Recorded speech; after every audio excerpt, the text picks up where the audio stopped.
Dan pemirsa, Mahkamah Konstitusi telah memutus perkara sengketa hasil Pilpres 2024 dengan amar putusan menolak seluruh permohonan dari kubu 01 dan 03. Usai putusan, seluruh paslon yang berkontestasi dalam Pilpres 2024 kompak menerima hasil putusan hakim. Apakah hal ini menjadi tanda untuk semua pihak agar menjaga stabilitas politik nasional?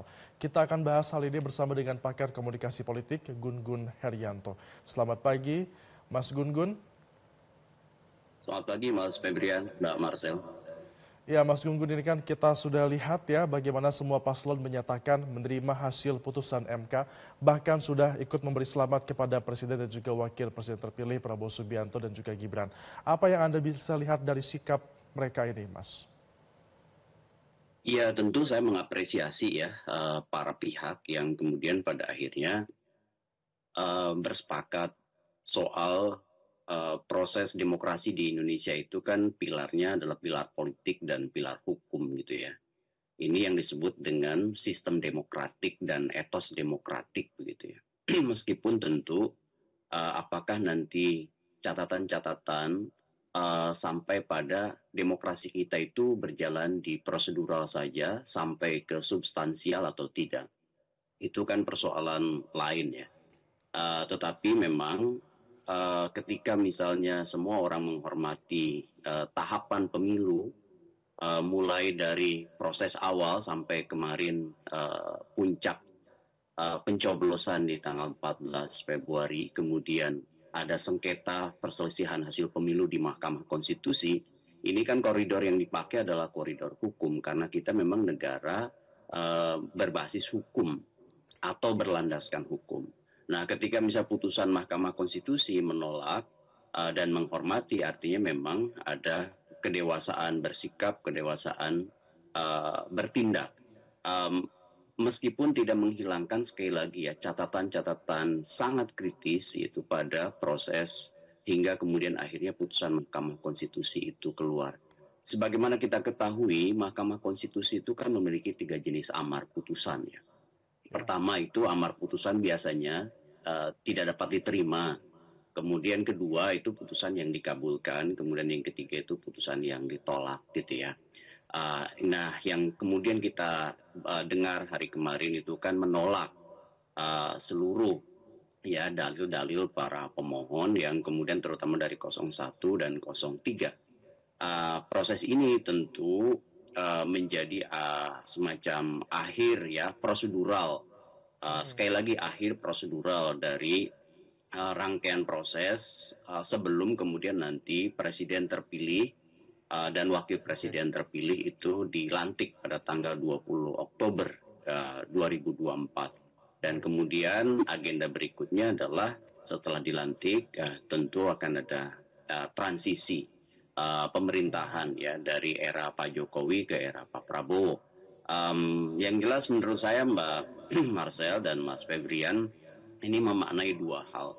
Pertama, tentu bagaimanapun dinamika politik elektoral kita itu belum sempurna, banyak sekali catatan seperti misalnya keterlibatan aparat misalnya, kemudian potensi-potensi abuse of power gitu ya. Kemudian ada juga misalnya sejumlah catatan menyangkut persuasi dengan apa istilahnya kalau di luar itu pork barrel policy atau pork barrel itu semacam politik gentong babi yang biasanya kemudian salah satu treatmentnya adalah persuasi melalui dana atau anggaran negara gitu ya, melalui misalnya program-program atau kegiatan yang populis yang bisa kemudian menjadi alat persuasi seperti bantuan sosial. Baik, Nah ini Mas kan Gun Gun. mengemuka di Mahkamah Konstitusi sehingga Ya, Mas Gun kemudian Gun, yang Anda jabarkan tadi ini kan menjadi poin-poin yang memang betul. permohonan dari kedua paslon dan juga diakomodir dalam dissenting opinion. Nah, soal dissenting opinion ini kami juga ingin tanyakan kepada Anda, ini mencetak sejarah dalam PHPU Pilpres di Indonesia. Nah, menurut Anda apa yang kemudian bisa menyebabkan terjadinya dissenting ini, kemudian dampaknya terhadap perjalanan pemerintahan ke depan setelah rekonsiliasi?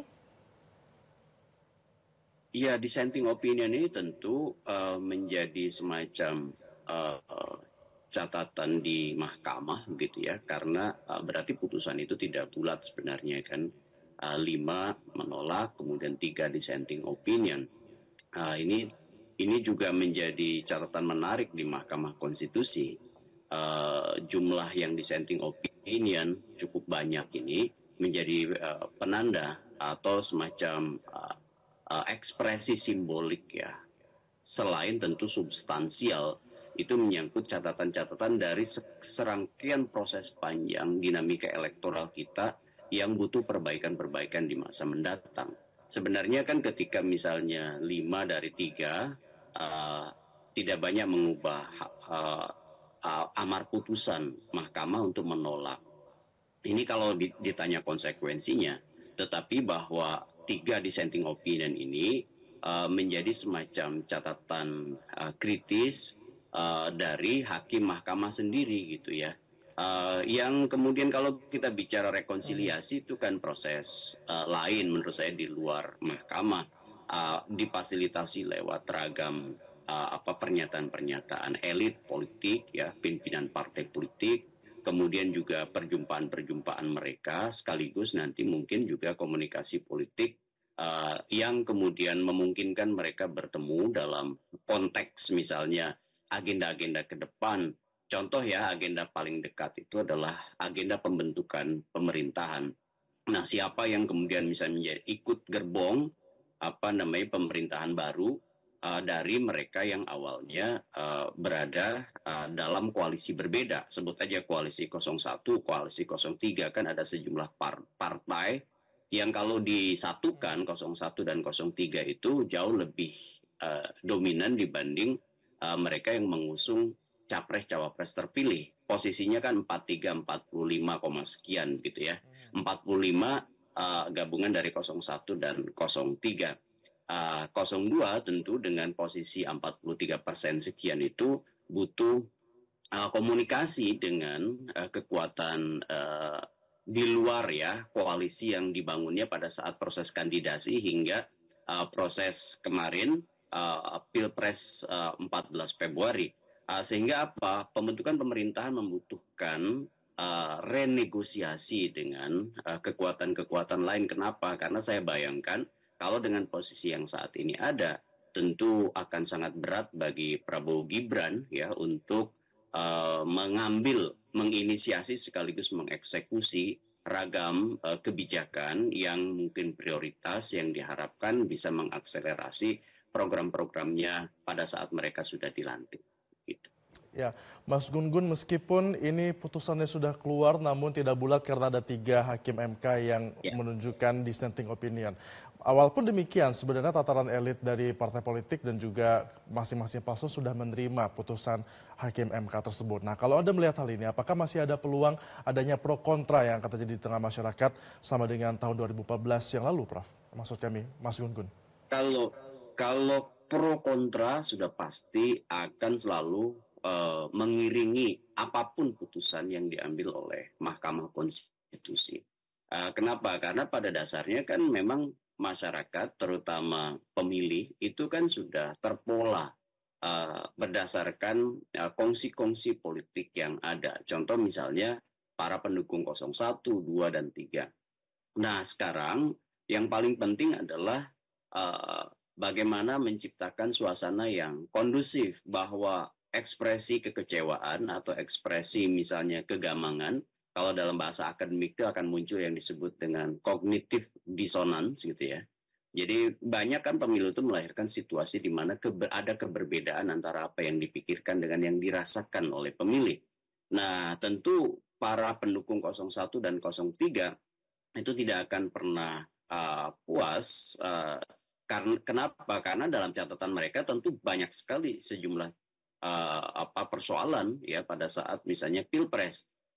Masalahnya adalah secara politik itu sudah kemudian selesai, secara hukum kemarin amar putusan sudah dijatuhkan, sehingga sekarang adalah posisi para pemilih dan tentu masyarakat luas pada umumnya yang kemudian kecewa, kemudian gamang, ya ini adalah konsekuensi dari satu pilihan kita berdemokrasi. Ketika misalnya memang tidak bisa memuaskan semua pihak, proses berikutnya adalah bagaimana mengkanalisasi ekspresi kegundahan, kegamangan, dan kekecewaan itu dalam saluran-saluran yang tepat. Contoh misalnya, setelah misalnya nanti presiden dan wakil presiden terpilih itu dilantik, kita butuh satu mekanisme di parlemen, di DPR, yang kemudian bisa mengekspresikan apa yang kemudian menjadi tuntutan dari masyarakat. Karena kan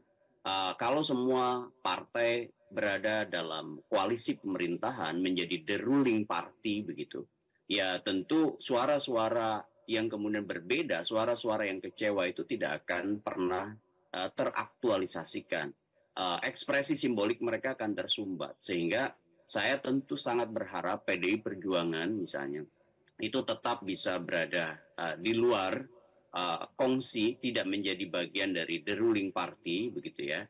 Kemudian mungkin Partai Keadilan Sejahtera juga bisa memosisikan sebagai kanal itu, sehingga kemudian demokrasi kita masih bisa kita sebut demokrasi yang berjalan on the right track ketika misalnya kekuatan penyeimbang itu masih ada. Apalagi misalnya seperti PD Perjuangan kan punya 16%-an suara, ya kan?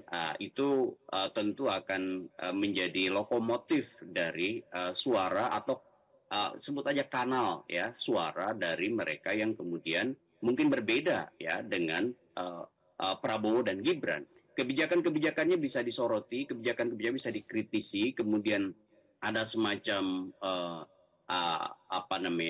parle ya, mereka yang bersuara di parlemen begitu ya, yang kemudian itu bisa menjadi satu di antara indikator bahwa demokrasi kita itu sehat. Begitu kira-kira Mbak Marsha dan Mas Febri.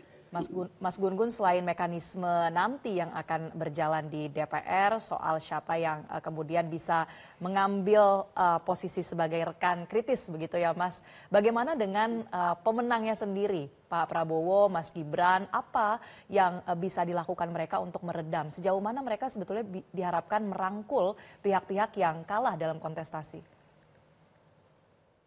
Ya, kalau pihak yang menang, artinya yang kemudian tentu ya memenangi kontestasi Pilpres 2024 dalam konteks ini Prabowo Gibran, saya meyakini akan ada dua langkah strategis mereka.